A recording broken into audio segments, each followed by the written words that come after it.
ambao walikuwa wanasherehekea. Harimo Pasika. Kuko Pasaka. Benshi turayizi. Wengi tunaijua. Mugihe cyabisema gabizizo kumana bavanye. Wakati wa Israeli gisi Mungu aliwatosha Misri. Uburyo cyatambutse. Vile gisi Mungu alipita. Malaika gaca muri bo. Malaika anapita ndani yao. Basiza amaraso ku nkomanizo z'umuryango. Walikuwa wamepaka damu kwenye nguzo za milango. Imana yabagira ngo mujye mwibuka rero ukuntu naciyeho simba hitane. Mungu akawaambia mkwenda kumbuka gisi nilipita sikuangamiza. Haleluya. Amen. Kuko nagiye kwica abandi bana b'imfura mwe muhari. Muri ndio huwa watoto wa kwanza na nyinyi mko. Hari indi minsi mikuru yitwa Pentecote. Kuna siku zingine ambazo ni Pentecote, umuganura na siku ya mikate pasipo chachu. Babaga baserebra ibintu bagezeho. Walikuwa wanaomba wanashukuru kwa mambo walifika ndani. Amen. Amen. Hapo undi munsi washimishije. Kuna siku tena nyingine inifurahisha. Witwa munsi mukuru w'ingando.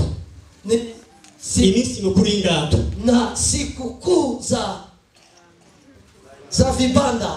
Siku kuu za vibanda. Yego. Unaona bava muri Egiputa. Unajua wakati walitoka ndani ya Misri, baciye mu butayu. Walipita ndani ya jangwa. Bahuye n'ibintu byinshi bitandukanye. Walikutana na mambo tofauti. Bahura n'ubukene. Walikutana na izuba ryinshi. Jua kali. Ariko Imana ikagira amasezerano. Mungu alikuwa anawapatia ahadi. Ikawagira nimugira mu gihugu cy'amasezerano. Mukifika kwa nchi ya ahadi, mukarya mugahaga. Munakula munashiba. Musibagirwe. Musisawake. Hari perode mwaciyemo. Kuna wakati walipita ndani. Haleluya. Amen. Ahantu mwaciye fasi mulipitaka. Ariko muzaba mugiye. Wakati mtakuwa mumeenda. Muzasanga amazu meza. Mtakutana nyumba nzuri. Ama etage. Mtakutana gorofa. Amashato. Mtakutana mashato za mzuri. Ibyo kurya byiza. Chakula mzuri. Yashaka kubabwira ngo alikuwa anataka kuambia tuzaremba. Wasilewe juu ya ile vitu. Haleluya. Amen. Irawagira ngo mujye mwisiza ari iminsi mikuru y'ingando. Na mkuwe munafanya sikukuu za vibanda. Bishatse kuvuga iki rero? Inataka kusema nini? Icyo gihe babaga mu mashitingi. Ile wakati walikuwa ndani ya mashamba. Babaga muri ama etage. Hakukuwa tena magorofa. Ntabwo babaga mu mashato. Abakuwa banaishi ndani ya manyumba. None ni mu gihugu cy'amasezerano. Ukifika kwa nyumba za muri ya etage.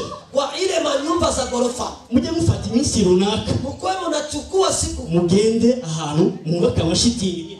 Munajenga mahema. Arizo za ngando. Ile vibanda ile. Muzibemo. Muishi ndani. Muve muri amashato. Mutoke ndani ya ile manyumba. Haleluya. Amen. Muve muri ama etage. Mutoke ndani ya zile gorofa. Muze none mujye handi mu mashitingi. Muingie sasa ndani ya ile vibanda. Mu feeling. Na musikie furaha. Ukunai mubayeho mu mashitingi. Musikie jinsi mlikuwa mnaishi kushima Imana. Bitakuwa binaacha mnashukuru. Haleluya. Amen. Bivuge ko dufite amashimwe hanga. Tuko na shukrani. Aha ni Imana yakuvanye. Hapa kuna nafasi Mungu alikutoa. Ariko Imana yagukoreye. Kuna byenye Mungu alikutendea. Sasa duhaye mikro nga twavuga. Tukimaliza hapa hatuwezi kumaliza. Yego. Iyo mpamvu mvuze ngo nafashijwe n'amashimwe aranga. Nimejengwa na shukrani yenyewe iko. Imana habe icubahiro. Mungu apewe sifa. Umukozi w'Imana niwe wabwiye ngo nze nanjye mtumishi wa Mungu jana niambia kwamba nikuye amhe iminota mikeya na dakika kidogo. Ari umwanya we. Ilikuwa dakika yako. Ndagushimiye Jeff. Nakushukuru ndugu Jeff. Imana igumugisha. Mungu akubariki. Imana ikiguza n'umurongo mumara. Mungu anakutanisha na mtu wa zamani. Ku buzima bwanjye. Mtu wa maana kwa maisha yangu. Twamenyanye gute rero? Tulijuana namna gani sasa? Nigiye muri antene mu munsi umwe. Nilikuwa naenda kwa mazoezi ya kabumbu. Ngarutse mu rugo ahomba. Ndia kunyumba kwenye mimi na aho ncumbitse. Fasi mimi napanga. Sanga banyibye. Nikakuta wanaiba vitu yote. Telefone batwaye. Wamebeba. Matela batwaye. Matela wamebeba. Usanga ndi Kigali. Ninakuwaka tu Kigali. Rero kumafuza akazi. Niko huko juu ya kazi. Nzamutse avuga ati kasi njye kumwera icyayi ko nubundi. Nilipopanda niko na nawe numva gusenya. Niyakire nyine. Haleluya. Amen. Ndavuga turahura turaganira bisaba ko abantu baganira. Tulikutana tukaongea kama vile watu. Ibibazo byawe tuvuge cyane numva gusenya. Shida yako kabisa nimekutana na jaribu. Mujukuru byagenze. Nikamwambia mambo gisi liendeka. Tujangia tugende tuje cyo gucumbikira. Aliniambia kuja niende nikupangishe. Basi naikora kwisima ulifikana. Naikora kwisima. Haleluya. Bana lala kusima. Sinari kurara kwisima ko matera bari batwara. Ningelala kusima kwa sababu matera balikuwa wamebeba. Anyera imbuto zikomeye cyane. Akazaa matunda mzuri kwa ajili yangu. kugeza umunsi twahise dutangira no kubana mpaka leo tukianza kuishi pamoja, dufatanya kubana. Haleluya, tulianza kuishi pamoja. Tamushima leo, namshukuru sana. ibintu bikomeye cyane tubana mu buzima bwa buri munsi, ni vitu vikubwa tunaishi naye kwa siku. ibitekerezo bye, mawazo yake, imbaraga z'Imana ziri muri we, nguvu za Mungu ziko ndani yake, ananitia nguvu. yaje kubwo umugambi w'Imana, alikuja kwa ajili ya mpango ya Mungu. Imana imumugisha mwinshi. Mungu ambariki zaidi. Shimye itorero muri rusange. Nashukuru kanisa kwa jumla. Nabyo byemeye ko mu mwaka muvuga iminota mike ambao imenikubalia niseme dakika chache. Haleluya. Amen. Tujye gusoma mu gitabo cy'Abaroma. Tunaenda soma kwa kitabu ya Warumi. Warumi igice cya 5. Warumi sura 5 umurongo wa 6. mstari ya 6. Jambo ry'Imana riravuga ngo neno la Mungu linasema tukira abanyantege nke tungali wadhaifu mu gihe gikwiriye, wakati inayofaa. Kristo yapfiriye abanyabyaha. Kristo alifia wenye dhambi. Birakomeye cyane. Iko nguvu kugira ngo umuntu apfire umukiranutsi, mtu akufie mtakatifu ntanswe umunyabyaha kuliko mwenye dhambi. Sinzi niba wamaze kubona muri Bibiliya na wasa kama mmepata pale kwa aho handitse ngo ntanswe umunyabyaha. Urabona ko amagambo kuno yanditse bitandukanye nuko kuliko mwenye dhambi, iko tofauti. Haleluya. Amen. Ntanswe umunyabyaha kuliko mwenye dhambi. Bitakura hari byashoboka ko umuntu yapfira umwangeso nziza, lakini inawezekana mtu akufie mtu wa tabia njema.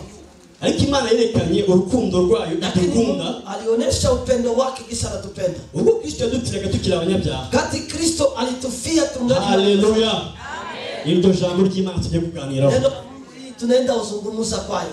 Biblia yambye ngo tukiri abanyantege nke mu gihe. Biblia inasema tungali wadhaifu katika mwili.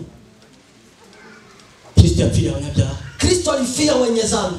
Birakomeye cyane. Iko nguvu sana. Umuntu yapfira umunyabyaha. Mtu akufie mwenye dhambi.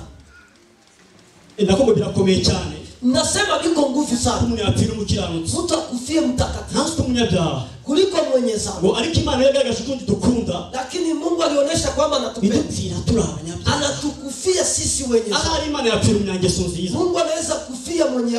Haleluya. Ku buzima busanzwe, ku maisha ya kawaida, uko tubayeho, jinsi tunaishi, iyo umuntu akugiriye neza, mtu akikutendea mema, cyangwa ari umuntu mwiza, ama ni mtu mzuri, ari umuntu yitwara neza, mtu anatembea vizuri, ubamva nawe wanamuhemba, unasikia umulipe, ubamva rwose abikwiriye, unasikia kabisa anahitaji ile kabisa ni mzuri. Yesu ashimwe cyane. Bwana Yesu asifiwe sana. Ntihakagire ukubeshya. Usiwe mtu atakudanganya. Ahanini nimba tuvuge ngo uri umusore ugiye gukunda umukobwa, sana kama kijana naenda penda msichana, hari ikintu urebaho. Kuna kitu mtu anaangaliaka. Ushobora kureba ingeso nziza ziwe, unaweza ona tabia mzuri, ushobora kureba ukuntu ari umuntu usenga, unaweza ona kisi ni mtu anaombaka, ushobora kubona ateye neza, unaweza ona kisi urembo wake, umaumbile, unaweza ona kisi urembo yake. Yego kweli.